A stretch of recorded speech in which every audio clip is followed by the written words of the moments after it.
What's up, guys? How you doing? Real quick, I was just looking around the internet and I saw one of those boxing channels, and I was like, "What, dude?" I'm the first one, just saying, with the Marvel intro for boxing. I was like, "Okay, actually, someone close to me let me know about it."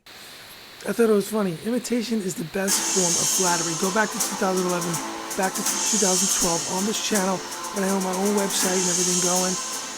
They were watching. You biters, get your own ideas. You're not creative. You're not artists. That's why you got to steal my idea. I was the first and only boxing channel with the Marvel intro. Rocking the music with it. Right here. I should show it right now as I'm talking to you guys as a fresh reminder. And look at the date on it. Yeah, you think they weren't watching? I had millions of views on my videos back then on this channel. So just saying, get your own ideas. Anyway, who cares, right? But I thought it was funny because I know whoever's behind that channel jacked my idea. Yeah. Imitation is the best form of flattery. Anyway, so let's get into this. So I want to talk about the Tyson Fury fight. I just remember saying he would win. Who didn't know that? If you predicted that Tyson Fury wouldn't win this fight, sure, there's upsets. It could happen. It's embarrassing. If you didn't know that was going to happen, it was just a free fight for him to go out there and do his thing because he's with ESPN, right? He's with ESPN. So I thought it was quite interesting. Got some awesome coffee. Got my New York cup. I am not in New York right now, and I miss it. I'm in Europe, but anyway, that's a whole nother story. So, yeah, I thought it was interesting. Second round knockout. I thought the intro, his walk-in, his ring entrance was pretty awesome. I thought it was great. Fantastic. He's really good for the sport, but come on, let's get it on. I want to see Wilder versus Fury already. I know they got to do this. Wilder has to fight Ortiz.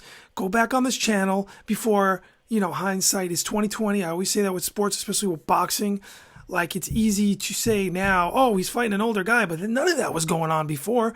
Go to the original video. Maybe I'll put it up in the I information button here, or at the end of the video, you could see it if you're interested. The 5 people that are watching my videos, because this channel is not monetized. It's not being pushed in algorithm at all. And whatever, who cares? I don't care. This is just now an outlet for me because I do a lot of other things. I have my other channels going on. So anyway, yeah, I just want to say that was crazy that they're going to have him fight Ortiz again. It's like with Fury because they're setting it up. Ortiz looked shot in his last fight, but he gave Wilder a very good fight. Now, Ortiz is reportedly, what is he now, 40? I got box records here somewhere. Open in my window. Give me a second. Sorry about that. Yeah, so he's over 40 now. And it makes no sense because this is like a tune-up fight. I know he's going to win. Yeah, sure, he could catch Wilder. He's age 40, but supposedly the word is he's from Cuba, and they say the word is that Ortiz is older, and somehow he lied his age or whatever. But he looked over 40 in his last fight. He did win. He fought that guy Christian Hammer, and it was a unanimous decision. Wilder's going to knock him out. Can I just say that? It's going to happen again. It's going to be even easier this time. It should be easier. And in the first fight, I predicted that Wilder would win. I got bashed for it right on his channel, just like when I said Lomachenko would beat Guillermo Rigondeaux. I got so many haters that just because then the video got fed into the algorithm. It did all right. And then people that never heard me before were just going off. Oh, you know nothing about boxing. I love the way these haters come on and they just start saying, you know nothing about this. Meanwhile, they never check the track record. Now, they don't even show up when my prediction came true, when Loma beat Rigo. And I told you that he was going to do this. And a lot of these so-called boxing experts were saying 50-50. They didn't see that coming. Some of them were going the other way, just like with Ortiz. So I kind of do know what I'm talking about. I always say this. I consider myself a boxing expert because when I look at the top boxing experts over the years, I've out-predicted some of them a lot of times. When it comes to predicting fights, you can't be right all the time because then it would be no fun. It's impossible. That's an impossibility. But in the modern world, thanks to technology and platforms like YouTube, you could go back because this started as a podcast, this channel. But you could go back. Those podcasts and YouTube videos still exist. They're on YouTube. They're here. Most of them are. So you could go back, and if you want to check me, what I'm talking about right now, it's all true. It happened. Look at the dates on the videos before the fights actually happened. So, what I'm telling you right now, Wilder is going to knock Ortiz out. He's much older. He looked horrible in his last fight. Didn't quite have his legs under him. I use the word quite a lot. I know I do. But I love the word. I've been using that forever. So I think that he definitely is going to lose the fight. If there's a surprise, theater of the unexpected, boxing, I think Larry Merchant first coined that, maybe. I just think that Ortiz looks really awful. He does. And you can't blame him for sticking around. He's getting a big payday, but I think he's going to look really good. Stop him in stunning fashion, which should help set the Fury Wilder 2 fight up. Right now, as of 2019, June, I think these two are the only ones that are really competitive with each other at the top of the heavyweight division. But Andy Ruiz is not as bad as a lot of people are trying to paint him out to be. Andy Ruiz did not get a fluke upset win over Joshua. I'm sick of hearing that. Can I talk about that for a second? I've been watching boxing forever, and everyone's just like psychoanalyzing, oh, Joshua didn't look like he wanted to be there. He looked the same to me. I looked at his other fight ring entrances. He looked the same. He didn't want to be there anymore. When Andy Ruiz clocked him upside his head and he got dizzy. He hit him in the right spot. A man over 200 pounds, a heavyweight hitting you up there. In that sport, it's going to mess you up. And it was consistent. It's not like it was one punch, he got back up. Ruiz kept going, kept fighting, quicker hands, and Joshua just didn't know what to do with him. He did not know what to do with him. He did not know how to react when he was that hurt. He tried his best. He was going for it. Look at that. Go back in the video before it looked like an alleged quit by Joshua. He was going for it. He was trying to knock Andy out. For real. He was going for it. And people that are discrediting Andy Ruiz because of the way he looks is just disrespectful, because the proof is in the pudding. He dominated him. He beat him legitimately, and there was no fluke about it. There was nothing there that told me that Joshua didn't want to be there or anything of the sort. He did take the long flight over or whatever, but that's really not an excuse. He was looking like himself. And what happened was he didn't know how to deal with a smaller fighter with that kind of hand speed, with that kind of style. Because in boxing, styles make fights. You could get a guy even like Fury. Fury, in my opinion, is the ring general of the heavyweight division. He's the best boxer. But Wilder has that magic, amazing, infamous knockout power. George Foreman and Tyson combined power. It's a gift that could actually cancel out the best boxer in the world by just hitting him clean right here and knock him out. That's why that fight's so exciting. And a lot of people like to use the 50-50 excuse. I say it's an excuse when you got a lot of these boxing experts. They say it's 50-50. I believe when they really don't know who's going to win, they really don't want to commit to it. And they're in the press and they just want to save themselves. My heart says this. My head says that. I just think they go, oh, it's a 50-50 fight, because they really don't want to commit, which I love to commit. I'll tell you who I think is going to win, because that's just the way it is. And it feels really good when it comes true. It's fun.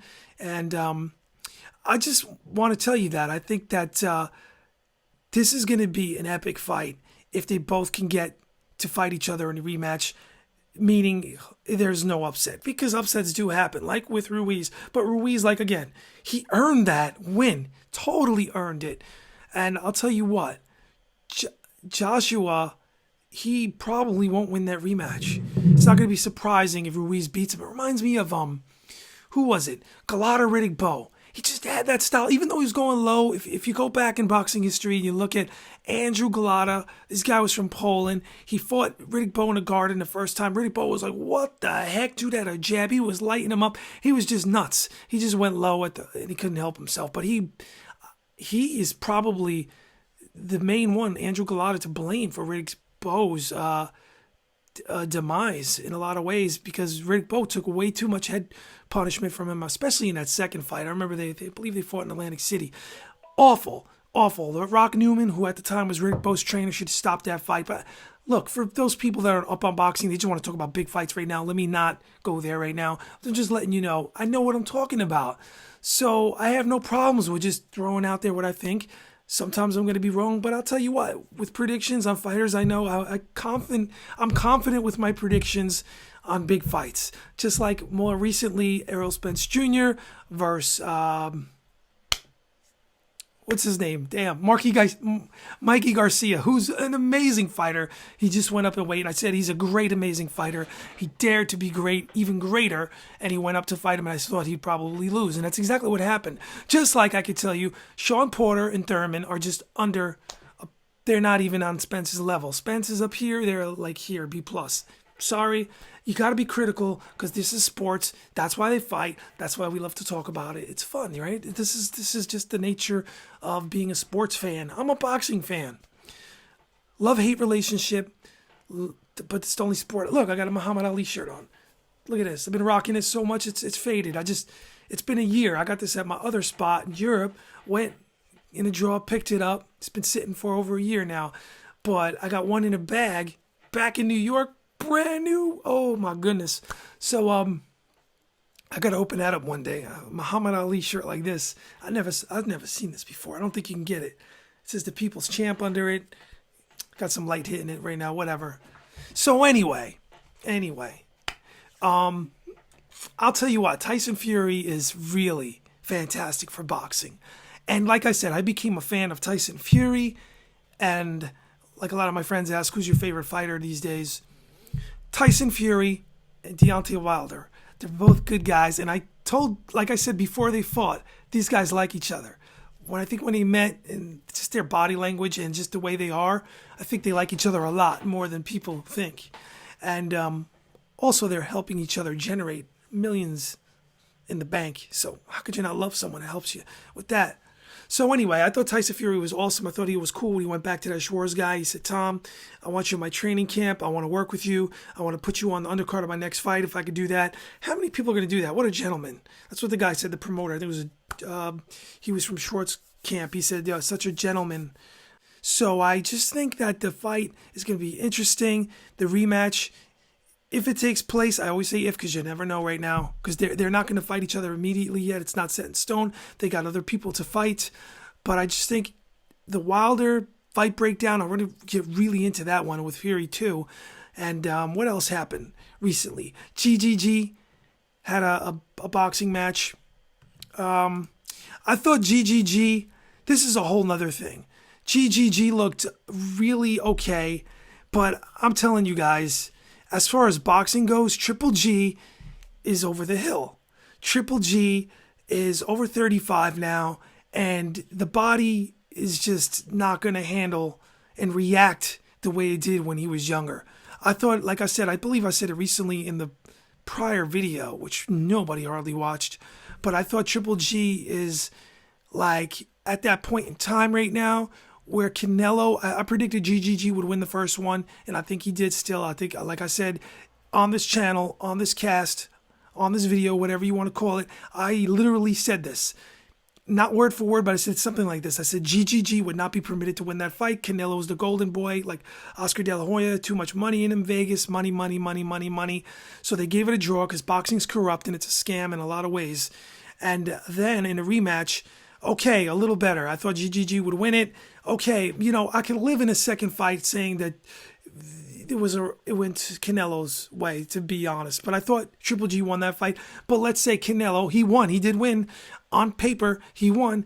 But I think for the first time, I'm going to go with a Canelo win because by the time they fight, he's going to be like 38. 38 years old. I don't know what kind of stuff you can get away with these days because I know a lot of UFC fighters are doing peds and stuff and getting away with it, allegedly, from what I hear. And some boxers, it's going to be a hard fight for Triple G at 37, 38 years old, going in there against the guy, Canelo Alvarez, who's still in his 20s. I don't care if who's pushing 30, whatever. It's going to be a hard fight. It's going to be harder than ever for Triple G to win that fight. And, that's what De La Hoya... okay, I think that's what the promoters' plans were to begin with. Have Canelo out front all the way, because I said he wouldn't be permitted to win. That is Triple G in the first fight, because he's an older guy at the time. He's going into being 35, or he's 35, and I said it would be, just bad for money, for pockets. There's a lot of people's pockets that get aligned with boxing. And I think Teddy Atlas is the only real one out there that's really saying it. And I think it cost him in a lot of ways, right? Did they not pull him from ringside for coming out and just saying straight up to that guy Horn after the Pacquiao fight, hey, I thought you lost. You don't get a participation trophy. We need a guy like Teddy. Boxing needs a guy like Teddy Atlas to be in charge of boxing. I remember back when Senator McCain was talking about regulating it somehow, some way. But if they're going to do it, Teddy Atlas should be that guy. He's the only one really speaking out and being frank about how the state of boxing is and how corrupt it is. And it probably cost Teddy Atlas some jobs, I would say. Really.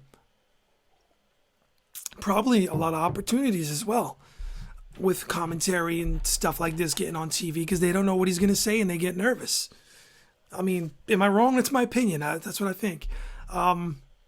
So if you take another person and you put them in front of a mic and you give them a job and they're up and coming, you think they're going to get out of line and say those things, even though they feel it? I don't think so. It's not corporate. It's not business-like to a lot of people at the top, and they're like, what is this guy saying? Can you imagine whoever you are, you're watching out here and you're new, you could be any age, but you're new, and they give you a job on ESPN and you start and you're ringside and you start saying boxing's corrupt, boxing's a scam, this was a robbery, you didn't win that fight. I don't think they're going to put you on. I think they're going to yank you off the air in a heartbeat. So that's just, that's just the way it is. So I just think Teddy Atlas gets massive props for that. So where am I at? Now I have no notes. I have nothing. I have box records in front of me. So boxrec.com. I've been going there for a while. It gives you the accurate who's doing what weight, stuff like this. But yeah, if you go back on his channel, just go back for a hot second. If you're interested, you got nothing better to do, and look at my prediction on Lomachenko versus Ricky Diao. And see the haters. I actually had to delete comments on there because they were cursing at me. You know nothing about boxing. You don't know this. You don't know that. One guy even got mad. Whatever. It's hilarious to me. But anyway, so let's go back, fast forward to the future state of the heavyweight division. Do you realize the drought we were in? Do you realize how magnificent this is for boxing in the heavyweight division? It was dead for the longest time. We had specifically Vladimir Klitschko, stinking up the division. Yeah, he was winning. He was boring. He would only fight in Germany, and they would get these nobodies who nobody cared about fighting him. It was just like a drought of heavyweights. What happened to the guy that used to tap dance? These guys were just fighting over there, and they were just getting outboxed and knocked out by this Klitschko. It was just like, oh. So the best thing that come along was Tyson Fury to get those titles legitimately, lineal heavyweight champion for sure. I just find it rather odd. That there's all these BS titles out there, which there shouldn't be. It's all about money. Let's create a new title. Hey, I wonder if you became a multi-millionaire overnight. Let's say I had 50 million sitting around and I went to the right people, Bob Arum, whoever. I don't even know how it works. Hey, I want to start. My name's Rick. And Rick Boxing T, RBT title. I have millions of dollars. Let's make this happen, Bob. And you just hand the money over, and then you got a title. And you got to put that title on Deontay Wilder's waist. Just bring it up, bring it in. I mean, come on. That's what's happening. These sanctioning bodies and these titles, they're making money. Why is there so many titles? Why do I not care about these titles? It's just ironic that you have all these guys floating around with these so-called championships, and Tyson Fury's the only real champion, in my eyes, the lineal. Now, they don't market it like that, of course. The average man in the street is going to see Deontay Wilder, if you have him and he's noticed, and they know who he is, he's going to be noticed because people are going to be around him, but like, that's the heavyweight champion. That's Deontay Wilder. Wait a minute, but there's a guy named Andy Ruiz. He's the heavyweight champion too. This is ridiculous. How do we put up with this nonsense, us boxing fans? This is ridiculous. The UFC got it right. The one title. I just find it very curious that we've been brainwashed as boxing fans over the years to just buy this nonsense garbage that there's all these titles. It's just one belt in my mind. It's the lineal heavyweight championship. And we have been brainwashed and conditioned to believe that all these other guys. So you got Tyson Fury, he's the heavyweight champion. And then you got Deontay Wilder, no, he's the heavyweight champion. And then you got, he's the heavyweight champion, Ruiz. And Lord knows who else is going to get a piece of those titles. Maybe Ruiz is going to drop one. I think it's ridiculous. I think it's preposterous. I think it's ludicrous.